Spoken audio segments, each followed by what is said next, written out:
스토리텔링에서 가장 중요한 포인트는 바로 메시지입니다. 메시지라고 하는 건 이렇게 말씀드리니까 좀 어렵게 느끼시는데, 다르게 표현을 하면, 우리가 선생님들이 예를 들면 여기 보면 이제 자제분들이 있으시잖아요. 결혼하신 분들은. 근데 어느 날 아이가 예를 들면 이제 중학생이 됐어요. 중학생 딸이 와서, 엄마, 나 요즘에 사춘기인가 봐. 친구들하고 대화하기도 힘들고 요즘에 너무 우울감도 오고 막 갑자기 한 번씩 죽고 싶다는 생각이 들어 라고 하면 우리 엄마 어떻게 얘기하시겠어요? 딸에게. 선생님. 약국 가봐 이렇게 하실 거예요?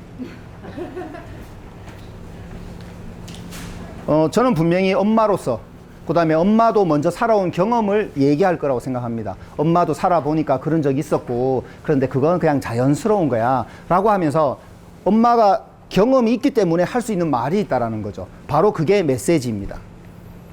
인위적인 고객에게 좋은 말 하려고 하지 마세요. 좋은 말은 세상에 널려 있습니다. 그것보단 내가 무엇을 해보니까 무엇을 느꼈어요가 제일 중요한 겁니다. 예, 저도 책을 쓰지만 글쓰기에 있어서 가장 항상 핵심은 내가 어떤 나를 예를 들면 제주도를 갔던 히말라야 산을 갔던 어디를 갔던 그 경험을 쓰시고 반드시 밑에 한 줄이든 두 줄이든 내가 이 경험을 통해서 무엇을 느꼈다라는 걸 얘기하셔야지, 하지 않으면 그건 여러분들의 일기가 되고 여러분들의 사생활이 되어버리는 겁니다. 그 한 줄, 두 줄 때문에 우리는 독자 입장이나 그 블로그 이웃 입장에서는 그 글을 읽을 이유가 생기는 거죠. 반드시 메시지를 넣으십시오. 그리고 청중을 움직이는 사람들은 모든 말에는 메시지가 들어 있습니다. 메시지는 의미라고도 볼 수 있습니다. 우리 여기 선생님들 중에 반지 끼고 계신 분 있으실까요? 반지. 아무도 없으세요? 다 검소하게 사시는 건가요? 아니면 결혼을 했는데 다른 사람들이 몰랐으면 좋겠나요?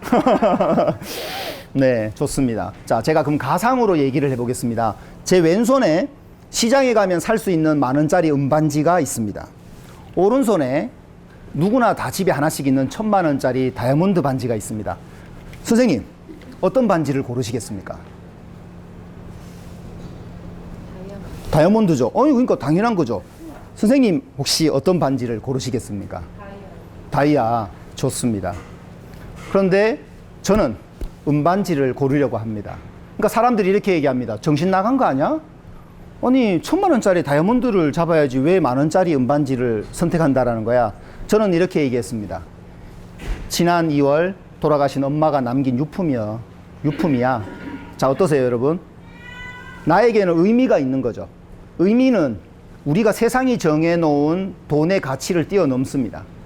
그 말은 내가 어떤 경험을 통해서 느낀 바에 의미를 부여해서 그 스토리를 적으면 가치가 있어진다는 거죠. 돈을 뛰어넘습니다. 여러분들이 여러분들의 삶, 하루의 일상에 스스로가 의미를 부여하지 않으면 어떻게 되냐면 이렇게 됩니다. 빼빼로데이처럼 돼버립니다. 자, 11월 11일이 무슨 날이죠? 네, 다 농사 지시면 아실 것 같은데 농민의 날입니다. 그죠? 네. 근데 지금 대부분이 다 빼빼로데이래요. 맞아. 우리 남자친구 지난 11월 11일 그러고 보니까 나한테 빼빼로 안 줬네. 헤어져. 이렇게 얘기하는 거죠. 그런데 아시는 것처럼 우리가 태어날 때부터 빼빼로데이가 있었나요? 아닙니다. 갑자기 어느 날부터 11월 11일 막 젊은 애들끼리 빼빼로를 주고받고 합니다. 그리고 그걸 마치 주면 사랑하는 내가 호감을 표현한 것처럼. 자, 이게 무슨 말이에요? 롯데제과에서 그렇게 의미를 부여해버린 겁니다. 마케팅을 해버린 거죠. 그리고 우리는 거기에 설득이 되는 거죠. 제가 다시 말씀드리겠습니다. 내 일상에 스스로가 의미를 부여하지 않으면 타인이 부여한 의미에 그냥 살아가는 겁니다. 내 생각을 내가 기록하지 않으면 타인의 생각을 읽다가 죽습니다. 그래서 저는 여기 계신 분들 중에 블로그를 하시는 분들한테 진짜 엄지척 해드리고 싶고 박수를 보내드리고 싶습니다. 왜냐? 자기 일상을 기록을 남기시는 거죠. 저희 아버지가 올 2월 달에 85세 나이로 세상을 떠났습니다. 제가 떠나보내고 나서 가장 마음이 아팠던 건 자연의 섭리니까 아버지가 떠나실 수밖에 없는 걸 제가 받아들여야 하지만 저는 글을 쓰잖아요. 근데 아버지를 한 번도 인터뷰에서 아버지가 어떤 사람인지를 저는 물어본 적이 없어요. 그냥 아버지였던 거죠. 그게 가장 가슴이 아팠어요. 아버지의 어린 시절은 어떤 생각을 하고 살아왔을까? 어떤 어려움이 있었을까? 뭐 할 때 가장 행복했을까? 어떤 꿈이 있었을까? 우리 엄마를 처음 만났을 때 어떤 마음이었을까? 제가 저희 아버지에 대한 거 아는 건 하나도 없습니다. 그냥 아버지라는 것밖에. 왜요? 기록이 남아있지 않아서 그런 거죠. 네, 그래서 여러분들 일상을 늘 기록하는 습관을 가지셨으면 좋겠습니다.